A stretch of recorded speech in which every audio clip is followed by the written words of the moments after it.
Next topic हमारा है कौन कौन सी बुक्स में हम क्या क्या डिटेल हम करते हैं एंट्री के हिसाब से। तो सबसे पहले हमारा सेल्स रजिस्टर मैं लिख के जाता हूँ, आप नोट कीजिए और इसके बारे में बात करेंगे अच्छे से। तो sales register, sales register, sales register जो है हमारा, इसके अंदर आपकी एक तो होती है लोकल सेल। लोकल सेल से मतलब हो गया विद इन सिटी, शहर के अंदर, ठीक है। दूसरी होती है शहर के बाहर, तो इस शहर के बाहर हो गई। तीसरी होती है दूसरे राज्य में। आप कहोगे शहर से बाहर और दूसरे राज्य में अंतर क्या है? दूसरे राज्य से मतलब हो गया हमारी स्टेट से अदर स्टेट, ठीक है। और चौथी होती है हमारे देश से दूसरे देश। तो इस तरह 4 तरह की मैंने सेल को कैटेगरी में आपको दिखा रहा हूँ। तो पहली सेल होगी लोकल सेल। पहला पॉइंट हो गया लोकल, साफ लिख दें इसको,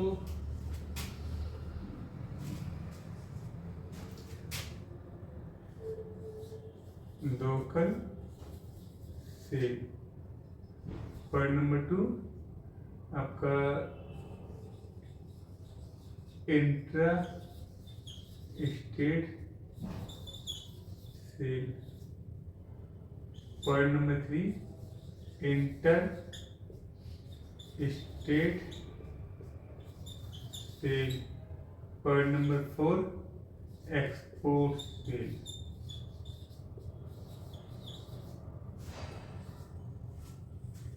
तो हमारी ये लोकल सेल हो गई, इंट्रा स्टेट हो गई, इंटर स्टेट हो गई और एक्सपोर्ट सेल हो गई। तो सेल्स में आप ये पॉइंट नोट कर लीजिए। लोकल सेल, लोकल सेल के बारे में मैंने बताया आपको कि लोकल सेल आपकी जो रहेगी वो रहेगी आपकी विद इन सिटी। जैसे मैं आगरा में हूं तो ये आगरा टू आगरा, वैसे इसकी कैटेगरी इंटर स्टेट की तरह ही आएगी। कोई इंटर स्टेट का बताऊं आपको तो आपको डाउट रहेगा ही नहीं, क्योंकि क्या है इंटर स्टेट क्या कहता है? तो कहता है विद इन स्टेट, यानी कि आगरा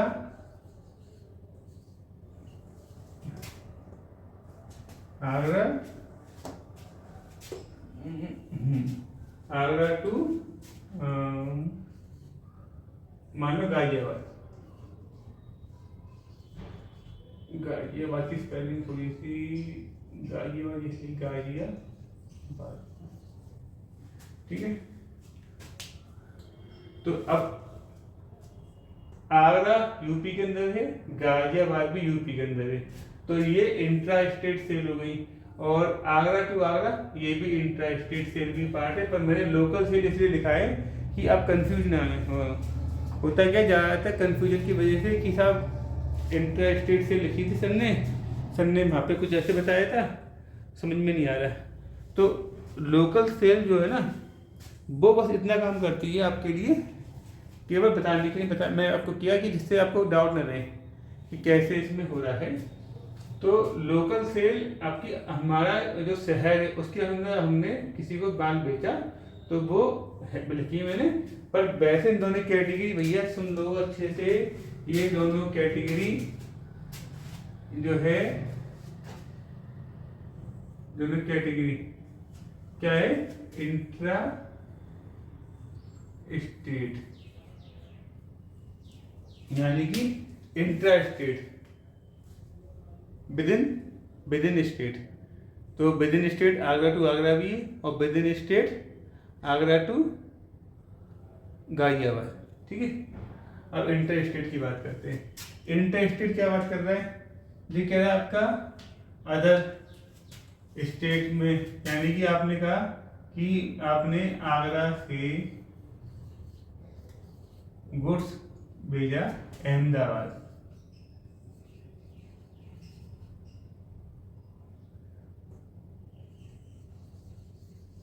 अहमदाबाद। तो अब स्टेट दो हो गए, एक स्टेट हो गया यूपी, एक दूसरा स्टेट क्या हो गया गुजरात। अब गुजरात हो गया। स्पेलिंग मिस्टेक आप लोग कंफर्टेबल होना ना, क्योंकि क्या स्पेलिंग मिस्टेक लिखने में हो सकती है। तो आगरा यूपी में हो गया, अहमदाबाद गुजरात में हो गया। तो ये क्या इंटर स्टेट, तो इंटर स्टेट और इंट्रा स्टेट में डिफरेंस इस चीज़ का है। इंटर स्टेट बात करता है दूसरे राज्य की, और इंट्रा स्टेट बात करता है हमारे राज्य की। आप कहोगे साहब राज्यों में बंटवारा कर रहे हो, बंटवारा नहीं, अकाउंटिंग में बंटवारा करना है, क्योंकि जीएसटी जो है ना वो इंट्रा स्टेट और इंटर स्टेट को ही मानती है। अब आप कहोगे कि जीएसटी ने जब बांटा हुआ है तो हम इसमें हम क्या कर सकते हैं, लेकिन देश तो हमारा एक ही रहेगा ना। तो इसलिए कोई ये मत सोचना कि साहब आप तो देश को बांट रहे हो, देश नहीं बांट रहे भैया, हम तो एक कॉन्सेप्ट समझा रहे हैं जो जीएसटी के रिगार्डिंग। आप जरा से नोट कर लीजिए, क्योंकि एक्सपोर्ट सेल तो सिंपल है कि इंडिया से बाहर माल गया, एक्सपोर्ट सेल। एक एक्सपोर्ट सेल वो भी होती है जो हम SEZ को बेचते हैं। मैं चलो आपको लिख देता हूँ उसके बारे में भी, तो कंफर्टेबल रहेगा। एक्सपोर्ट सेल एक तो रही आपकी आउटसाइड ऑफ इंडिया, चाहे नेपाल को भेजी, चाहे अफगानिस्तान और एटसेट्रा, यानी कोई भी देश हो, यानी कि इंग्लैंड, जापान, कोई भी अदर देन इंडिया, इंडिया के अलावा। एक तो ये एक्सपोर्ट सेल होती है, एक होती है deemed export. Deemed export cell होती है, वो कौन सी होती है, SEZ, स्पेशल इकोनॉमिक जोन।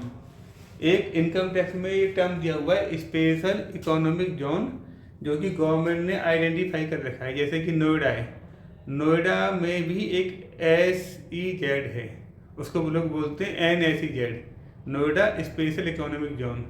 अब कहो सर इसमें क्या होता है, ये समझो कि सरकार ने कहा कि किसी स्टेट को बढ़ावा देने के लिए उसमें क्या करें, तो उन्होंने देखा कि जैसे यूपी का नोएडा है, उन्होंने देखा सारा बिजनेस व्यापार सबसे ज़्यादा डेवलप करने के लिए नोएडा जो है, वहाँ पर भी लोग वहाँ कैसे आएंगे, वो तब आएंगे जब आप उनके पास अपॉर्चुनिटी दो, फ़ायदा दो। तो सरकार ने क्या किया, उन लोगों को एक कहा कि आप यहाँ पे आके काम कीजिए, आपको अगले 10 साल के लिए बेनिफिट दिए जाएंगे। बेनिफिट से मतलब टैक्सेस में बहुत राहत दे देते हैं, तमाम मतलब स्टार्टअप्स को फ़ायदे, तमाम तरह के ये जो बेनिफिट हैं वो दिए गए SEZ को। इससे क्या हुआ, SEZ में जितने भी लोग थे रोजगार उनको मिला, और उनके लिए अब समस्या आई ये लोगों को कि भाई SEZ में किस तरह से ट्रांजेक्शन होंगे, क्योंकि SEZ होता है कहीं जहाँ भी SEZ होगा उसके बाहर एक कस्टम विभाग का ऑफिस बनता है, एक कस्टम डिपार्टमेंट का ऑफिस बन जाता है। आपको वो सब कस्टम तो एक्सपोर्ट मतलब जो पोर्ट होता है उस पर होता है, हाँ कस्टम एक्सपोर्ट पे होता है ना, ऐसे ही SEZ के गेट पर भी कस्टम विभाग बैठा रहता है। आप कहोगे साहब कि बैठा रहेगा मतलब उनका ऑफिस होता है। तो ऐसे आप जैसे आप नोएडा NSEZ जाओगे, ऐसी अदर स्टेट में भी बहुत से SEZ है, जैसे उत्तराखंड में है, वहाँ पे सेला कोई नाम से है NSEZ, वहाँ पर भी है, और भी होंगे नाम, क्योंकि मुझे ये सब की जगह के SEZ की याद नहीं है, पर मैं आपको कॉन्सेप्ट के बारे में बात करूँगा कि SEZ जो है स्पेशल इकोनॉमिक जोन, यानी कि इसको एक स्पेशल कैटेगरी दे दी। पर आप कहोगे सर इसको सर यहाँ पे एक्सपोर्ट सेल में आप कैसे डीम्ड एक्सपोर्ट कैसे ले रहे हैं।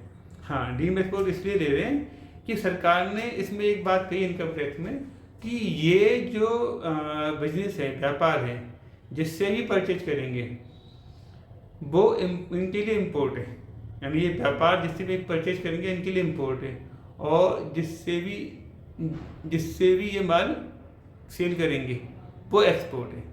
यानी कि कोई भी ट्रांजेक्शन इनका इम्पोर्ट और एक्सपोर्ट है, कोई लोकल इनका परचेज होती नहीं कोई भी। आप कहोगे कोई बंदा से SEZ टू SEZ बेच रहा है, हाँ भाई उसको मान सकते हो कि वो वाली आपकी लोकल परचेज हो गई। अदरवाइज सारी इंपोर्ट और एक्सपोर्ट ही उसमें होती है। ठीक है, तो आप कहोगे सर इसका मतलब SEZ टू SEZ, हाँ, अगर नोएडा वाला जो SEZ है उसमें ही दूसरी फर्म भी उसमें है और आपने वहाँ से परचेज किया, वो ही बस इंपोर्ट एक्सपोर्ट की कैटेगरी से बाहर रहेगा, नहीं तो सारे के सारे ट्रांजेक्शन इंपोर्ट और एक्सपोर्ट ही कहलाते हैं। ठीक है, तो हम इसमें आपको टॉपिक जो है एक्सपोर्ट सेल का, अब इसका आउटसाइड ऑफ इंडिया तो हो गया, ये तो हो गया अदर देन इंडिया, और ये हो गया इंडिया में ही है, ये देश में हमारे भारत देश में ही है, लेकिन इसका ये रहा कि इसको हमने SEZ जो ट्रीट किया है गवर्नमेंट ने, तो हम इसको इस तरह से अपनी जो इसको सेल करेंगे, बिक्री करेंगे जब भी, तो हम अपने यहाँ इसको एक्सपोर्ट सेल ही मानेंगे, और अगर इनसे हम परचेज करते हैं तो उसे इंपोर्ट परचेज। आप कहोगे सर अगर नोएडा का ही बंदा हुआ कोई, अगर किसी नोएडा की फर्म ने SEZ वाले जो है बिजनेसमैन उससे कोई परचेज किया, तो नोएडा वाला भी उसके लिए, यानी SEZ के बाहर जो भी बंदा है वो सब दूसरा होगी कैटेगरी, तो यानी कि कैटेगरी से मतलब SEZ को बिल्कुल अलग कर दिया गया। आप किसी से परचेज करो, या आप नोएडा से परचेज करोगे तो भी आपके लिए वो इम्पोर्ट है, सेल करोगे तो भी एक्सपोर्ट है। तो आप कहोगे, तो कॉन्सेप्ट क्लियर हो गया होगा कि इम्पोर्ट एक्सपोर्ट यानी कि SEZ के अंदर है जो ट्रांजेक्शन हो रहे हैं आपस में, वो ही केवल उनके लोकल ट्रांजेक्शन है, या कहो इंट्रा स्टेट है, क्योंकि इंट्रा स्टेट वर्ड जो है अब वो आपको उससे कंफर्टेबल होने चाहिए। इंट्रा स्टेट की बात हमने की थी दूसरे राज्य की, और इंट्रा स्टेट अपने राज्य की, और लोकल सेल गई थी अपने शहर की। तो आप कहोगे सर NSEZ में भी तो अपना शहर आ गया, नोएडा नहीं आया भाई। तो नोएडा शहर में एक स्पेशल इकोनॉमिक जोन के नाम से जगह अलग कर दी गई, ये वाली जगह पे जो भी बंदा माल देगा तो वो उसके लिए एक्सपोर्ट सेल होगी, और अगर परचेज करता है तो वो इम्पोर्ट परचेज होगी। ठीक है, तो आप इसको नोट कर लीजिए, मैं आपको बताता हूँ उसके बाद अगला पॉइंट।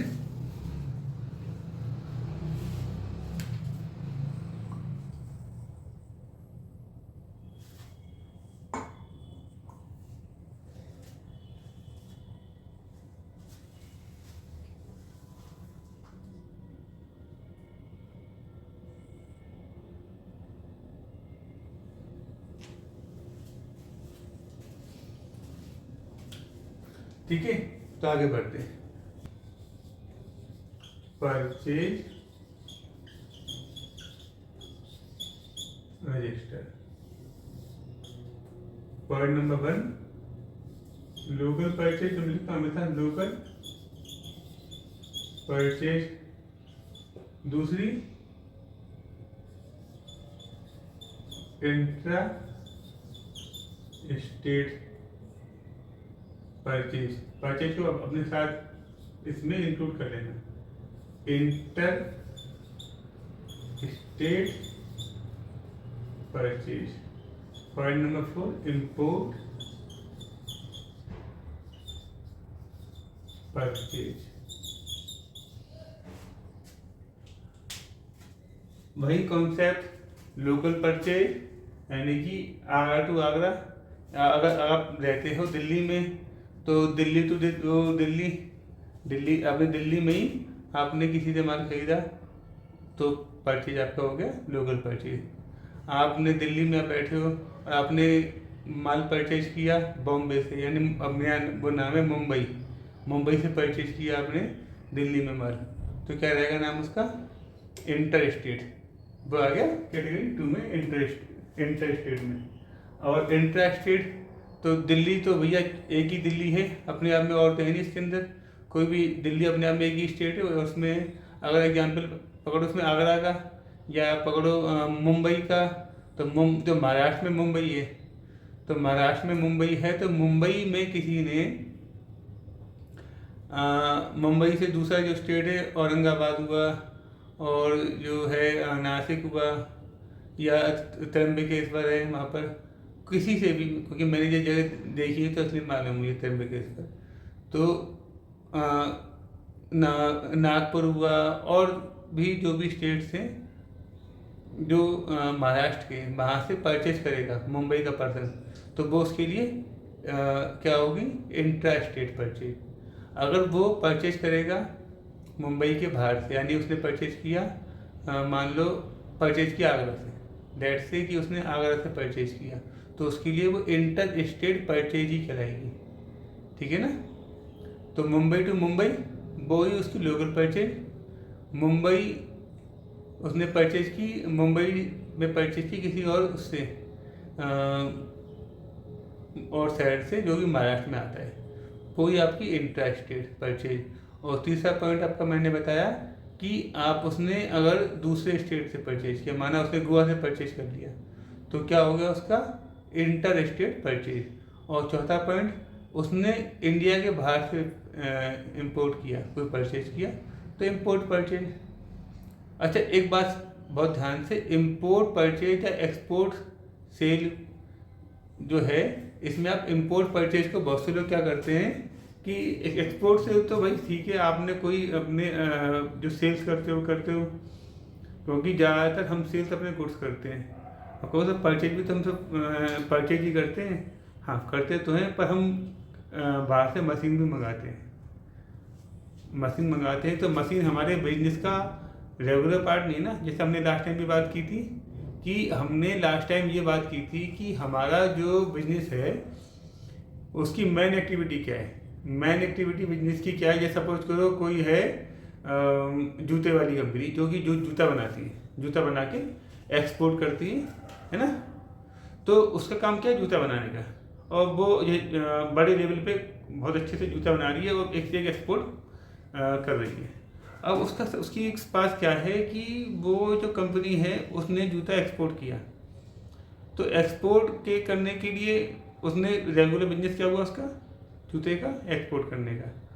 और उसका परचेज करने का क्या परचेज करेगा, वो उसका रॉ मटेरियल परचेज करेगा और भी चीज़ें जो कि उसमें काम आएगी।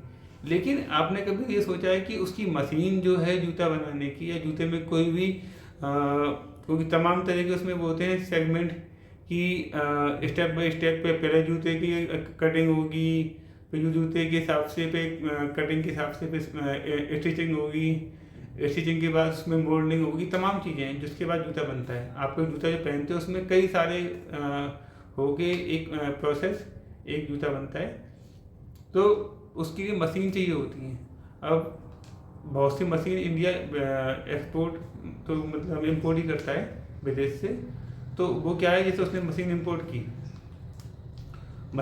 की उसने, तो अब मशीन तो उसका जो इंपोर्ट की, तो क्या उसका ये रेगुलर परचेज है, उसका क्या बिजनेस का ये रेगुलर बिजनेस का लेन देन है, नहीं है, ये तो एक अलग सा हो गया, क्योंकि आपने एक एसेट परचेज की है। इंपोर्ट आपने जो परचेज की है, आपने एक एसेट परचेज की है, ना कि आपने कोई रेगुलर अगर आप बाहर से आप कहो कि सर उसने माना एसेट परचेज नहीं की, मशीन परचेज नहीं की, उसने लेके बाहर से लेदर परचेज कर ली, या होता है माइक्रो फार्म होती है वो परचेज कर ली, हाँ वो उसका रेगुलर बिजनेस का हो गया, रेगुलर बिजनेस व्यापार में जो ट्रांजेक्शन होता है। लेकिन जो उसने मशीन लिए उसने जूते बनाने के लिए, तो जाहिर सी बात है जब जूते बनाने को मशीन लेगा तो वो उसके लिए एक एसेट क्रिएट करती है। तो आप ये समझ सकते हो कि आप कभी एसेट यानी कि ट्रांजेक्शन जो परचेज का है, सारी परचेज केवल आपके रेगुलर बिजनेस में आएगी ऐसा नहीं होगा। जो परचेज आपकी रेगुलर एक्टिविटी से अलग है, जैसे मशीन परचेज की, वो आपके एसेट में जाएगी, बाकी सब इंपोर्ट परचेज में जाएगी। ठीक है, तो अगला पॉइंट करते हैं, आप पे नोट कर लीजिए।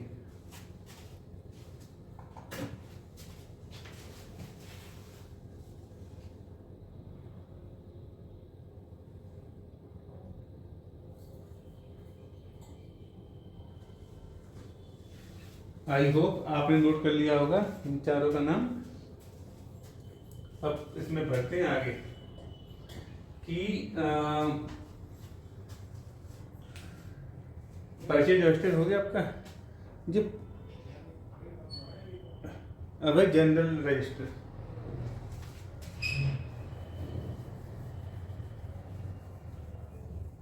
आप कहोगे सर ये टॉपिक बहुत छोटे में ख़त्म करवा दिया आपने, इनके बारे में हम डिटेल में बात करेंगे, पर पहले आप इन चीज़ों को बस नोट करते जाओ, क्योंकि क्या होता है कि जब तक बेसिक ये ना कहते हैं कि बिल्डिंग ब्लॉक्स बोलते हैं, यानी कि ये नींव कहते हैं ना कि पहले नींव बनाई जाती है, नींव बनाई जा रही है आपकी, जिससे आप कंफर्टेबल होते जाएं, अच्छे से सीखते जाएं। तो अगला पॉइंट है जनरल रजिस्टर। अच्छा, जनरल रजिस्टर से अलावा और भी है, जैसे कि कैश बैंक, और कि मैं थोड़ा सा टॉपिक बताता हूँ। तो पहले परचेज करवा दी मैंने, सेल करवा दी आपको, और फिर जनरल होगा और बैंक के कैश, ये 5 ही होती है बुक। तो कैश के बारे में मैं फिर इस वक्त आपको एक्सप्लेन कर दूँ। कैश बुक होती है, कोई कैश इन हैंड बोलता है ना? तो इसके अंदर जो भी ट्रांजेक्शन कैश में, यानी कोई भी पेमेंट रिसीव हुआ, यानी कि रिसीव पेमेंट हुआ कोई भी, वो कैश में आया तो वो कैश में एंट्री जाएगी। और कोई भी पेमेंट हुआ वो जाएगा तो वो कैश के थ्रू हम एंट्री पास करेंगे, यानी कि हम कैश का जो वो है लेजर, उसमें एंट्री जो हम करते हैं कैश की जो लेजर में, वो कैश के संबंधित ट्रांजैक्शन होगा तभी उसमें एंट्री पास करेंगे। और जिस ट्रांजैक्शन में कैश शामिल ही नहीं है उसमें हम कैश का लेजर या कैश का जो वाउचर है वो यूज़ नहीं करेंगे। हम किसका यूज़ करेंगे? जो रेलिवेंट वाउचर होगा उसके हिसाब से। जैसे आपने कहा कि मैंने बैंक से पेमेंट किया था कार का, याद है हमने अभी किया था एग्जाम्पल में, हमने बैंक से पेमेंट किया था कार का ABC लिमिटेड को, वो हमने पेमेंट किया था उसको 9,95,000 का। उसमें बैंक शामिल थी, कैश तो शामिल था नहीं, तो हमने उसमें कैश का नाम नहीं लिया, हमने बैंक का नाम लिया। जैसे तो ऐसे ही कैश की जो ट्रांजेक्शन थी, हमारे दुकान खर्च के पैसे थे या और खर्च के पैसे जो हमने दिखाए थे इसके अंदर, या हमने एडवांस कार में दिखाए थे 5,000 रुपये की, जहाँ भी कैश शामिल होगा वहाँ पे कैश के थ्रू एंट्री पास होगी। तो कैश जो कैश बुक है वो यूज होती है उसके लिए। अब एक्चुअली क्या है ना कि मैनुअल बुक्स खत्म हो गई है 1 जुलाई 2017 जब GST आया है इंट्रोड्यूस। अब बहुत से लोग बनाते हैं हाथ से, पर वो ये कि थोड़ी सी ज़्यादा दिक्कत आती है उनको, सॉफ्टवेयर से थोड़ा सा ईजी आता है, और GST इनपुट वगैरह की वजह से और ज़्यादा लोग बात थोड़े से सॉफ्टवेयर की ओर आ गए। आगे ज़माना AI का आ गया, तो AI में और ज़्यादा एडवांस चल रहे हैं। तो कैश का ट्रांजेक्शन में कैश आया या कैश गया, वो अल्टीमेटली कैश बुक में आप एंट्री पास करेंगे। ठीक है, आप कहोगे कि कैश आने का, अगर बैंक से पैसे कैश निकाला तो भी कैश इसमें एंट्री आएगी, पैसा बैंक में जमा किया तो भी कैश बुक में एंट्री आएगी। आप कहोगे सर बैंक बुक में एंट्री आएगी नहीं, बैंक बुक में भी एंट्री आएगी। जब हमने कैश को डेबिट कर रहे हैं तो बैंक को क्रेडिट कर रहे हैं, तो बैंक में एंट्री रिफ्लेक्ट करेगी और कैश बुक में भी, दोनों में एंट्री आएगी। तो कैश बुक हो गई, फिर आपके बैंक बुक। कोई भी डाउट मत रखना, और डाउट हो आप मुझसे पूछ सकते हैं। आप मुझे कमेंट बॉक्स में आप अपने जो भी है ऑब्जर्वेशन बता सकते हैं। बैंक अकाउंट, तो आपने बैंक का अकाउंट में क्या भी रोल है?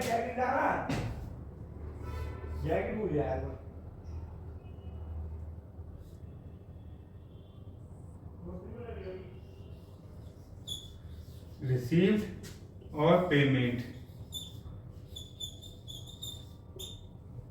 तो बैंक में भी रहेगा सीन ऐसी कि बैंक में कोई भी ट्रांजैक्शन हुआ आपका पेमेंट आने का तो बैंक का नाम आएगा, ये जाने का तो बैंक का नाम आएगा, यानी बैंक जहाँ जहाँ शामिल होगी वहाँ बैंक में एंट्री आएगी। आप कहोगे सर ये चीज़ आप पहले बता चुके हो कैश और बैंक की, बार बार रिपीट क्यों कर रहे हो? उसके पीछे वजह है, क्योंकि जब आप मैं जो चीज़ बताने वाला हूँ तो आपको समझ में आएगा कि क्या रेलेवेंस है इस चीज़ की। तो कैश में सब ट्रांजेक्शन कैश के आ गए, बैंक में सब ट्रांजेक्शन बैंक के आ गए, सेल में सारे सेल्स के आ गए, परचेज में सारे परचेज के आ गए। 4 ट्रांजेक्शन हो गए। बचा कौन सा लेजर? रजिस्टर बचा हमारा। कौन सा लास्ट? कौन सा बचा? जर्नल। इन चारों में जो चीज़ नहीं आती वो जनरल में आती है। एक वर्ड आता है रेजिडुअल, RESIDUAL। रेजिडुअल का मतलब होता है बची कुची, जो भी बचा खुचा होगा वो किस में आएगा, वो आएगा जनरल में। आप कहोगे तो बचा खुचा का मतलब क्या हुआ? बचे खुचे का मतलब ये हुआ कि आपका कोई ट्रांजैक्शन है जिसमें कि बैंक शामिल नहीं है, ना कैश शामिल है, ना परचेज शामिल है और ना सेल शामिल है। आप कहोगे सर ऐसे ट्रांजेक्शन कौन से हैं? ऐसे ट्रांजेक्शन हैं, मैं आपको बताऊं कि मैंने कहा कि मैंने 5,000 रुपये का एक स्कैनर, कंप्यूटर में स्कैनर होता है ना, हमने एक स्कैनर खरीदा राम एंड कंपनी से उधार क्रेडिट पे। तो उसमें क्या रहेगा कि हम पे क्या आया, हम पे आया स्कैनर, वो हो गई एसेट हो गई, रियल अकाउंट। और क्रेडिट क्या होगा, जो क्रेडिट था गिवन राम एंड कंपनी, उसमें क्रेडिट हो गया। तो उसमें उसके अंदर क्या हमने उधार लिया तो हमने उसको पैसे दिए उस समय। आपको पास पैसे तो सर देने ही है, जब पैसे देंगे तब एंट्री पास करेंगे बैंक या कैश से। अभी तो हमने उससे पैसे ले आए उठा के उधार, 5,000 का दिया उठा के उधार, तो उसमें क्या होगा, हम उसके अंदर ना बैंक आई, ना सेल आई, ना परचेज। आपको तो परचेज है ना, इसके अंदर परचेज नहीं है। अभी बात हुई थी परचेज के बारे में। परचेज एसेट्स की वो रेगुलर बिजनेस की एक्टिविटी नहीं होती, इसलिए उसको हम एसेट्स में उसको क्रेडिट डेबिट कर देते हैं। तो हमने जो इस वाली एंट्री की बात कर रहा हूँ, ये होगी रेजिडुअल एंट्री, क्योंकि कंप्यूटर के जो स्कैनर है खरीदना एक आपकी रेगुलर एक्टिविटी है नहीं। जो कंप्यूटर के पार्ट्स या कंप्यूटर सामान बेचते खरीदते हैं उनके लिए रेगुलर एक्टिविटी कंप्यूटर का सामान खरीदना बेचना है।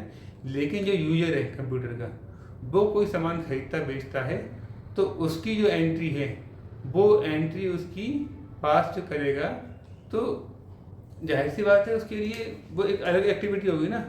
तो वो उसके बिजनेस के अलावा है, तो वो एंट्री के लिए उसको अगर उधार लेके आया है, उधार की एंट्री पास होगी, तो वो एंट्री कहाँ आएगी, वो एंट्री जाएगी जनरल में, क्योंकि उसके अंदर एक नाम आया आपकी कंप्यूटर एसेट स्कैनर का नाम, हमने कहा scanner account debit to Ram and company. तो इस वाले में कहीं पे बैंक शामिल नहीं है, कैश शामिल नहीं है, ना सेल शामिल है, ना परचेज शामिल है, तो बच्चे कुछ एंट्री हुई नहीं हुई। इस तरह से और भी ध्यान पड़े, माना वो है डेप्रिसिएशन की एंट्री। डेप्रिसिएशन होती है, इसके बारे में बताऊंगा मैं आपको आगे, पर अभी सुन लो। डेप्रिसिएशन समझो कि किसी भी एसेट्स की हर साल जो घटने वाली वैल्यू है वो होती है। तो डेप्रिसिएशन का मतलब ये हुआ कि उस एसेट्स की वैल्यू कम करनी है। हमारी पहले ही बात हुई थी, जब हमको कोई भी एसेट्स हम परचेज करते हैं तो हम उसे हम डेबिट करते जाते हैं, और सेल करते हैं या उसकी वैल्यू कम करते हैं तो उसे हम क्रेडिट करना पड़ेगा। तो यानी कि डेप्रिसिएशन जो है वो हमारे हमको एक तरह से पैसे वैल्यू कम करने का एक वो है इंडिकेशन कि भाई आपके पास डेप्रिसिएशन लग रही है तो वैल्यू कम हो गई प्रॉपर्टी की। तो कैसे कम होगी प्रॉपर्टी से, मतलब आपका माना कंप्यूटर स्कैनर है, कंप्यूटर में इनकम टैक्स में 40% डेप्रिसिएशन अलाउड है। तो आपने कहा जैसे कंप्यूटर आपका था 50,000 का, 50,000 पे 20,000 रुपये की डेप्रिसिएशन लग गई, साल के एंड में लगानी होती है हमें कैलकुलेट करने के लिए। कैश, बैंक, सेल्स, परचेज, इन चारों में ये एंट्री नहीं आएगी, यानी कि 1 2 3 4 इसमें कोई भी एंट्री या एंट्री इसमें आएगी जनरल में। कैसे आ रही है, आपने लिखा इसके अंदर मैंने बात की आपसे भी डेप्रिसिएशन की। तो हमने पहले भी कहा था कि जब भी हम कोई एसेट्स को बढ़ाना होता है, हमें जब भी कोई एसेट्स को बढ़ाना होता है तो हम उसे डेबिट करते हैं, घटाना होता है तो क्रेडिट करते हैं। तो हम एसेट्स को घटाएंगे तो उसे हम क्रेडिट करेंगे। तो सर कैसे सर, आप तो सवाल सुन लेते हैं। सवाल क्या है हमारा, एग्जाम्पल 1, आपने कहा कि कंप्यूटर वैल्यूड 50,000, है ना, है ना। डेप्रिसिएशन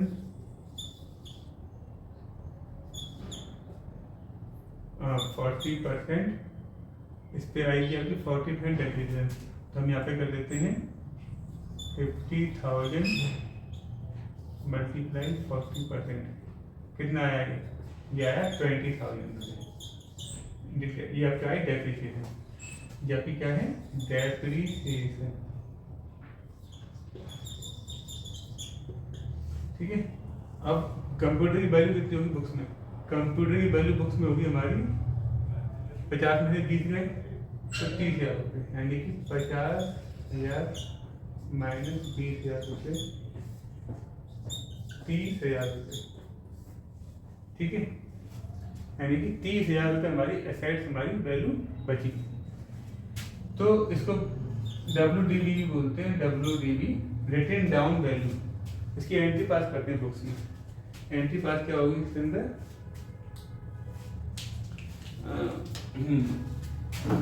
एंट्री पास होगी इसके अंदर डेप्रिसिएशन, क्योंकि मैंने बताया था आपको ये नाम मात्र के खर्चे हैं, नॉमिनल अकाउंट है। डेप्रिसिएशन अकाउंट डालो, कुछ भी डालो, अकाउंट डेबिट 20,000 रुपये टू कंप्यूटर, क्योंकि हम कंप्यूटर अकाउंट को इसमें क्या कर रहे हैं,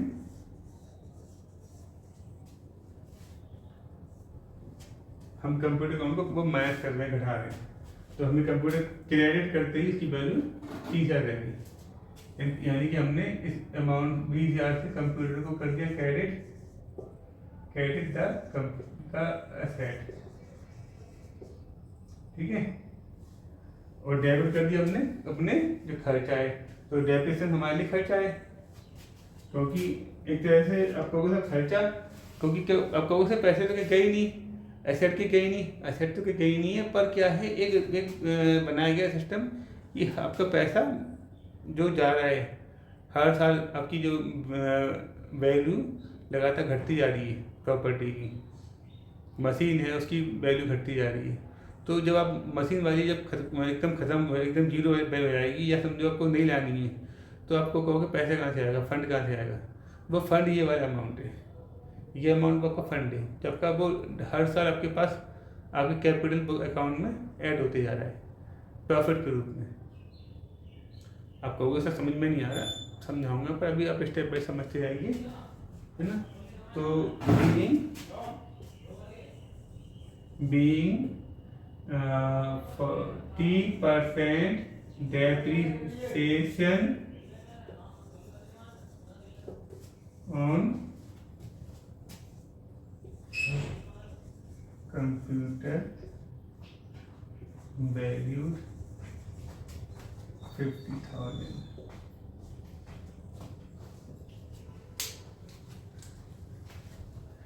तो हमारी ये आपकी एंट्री पास हुई।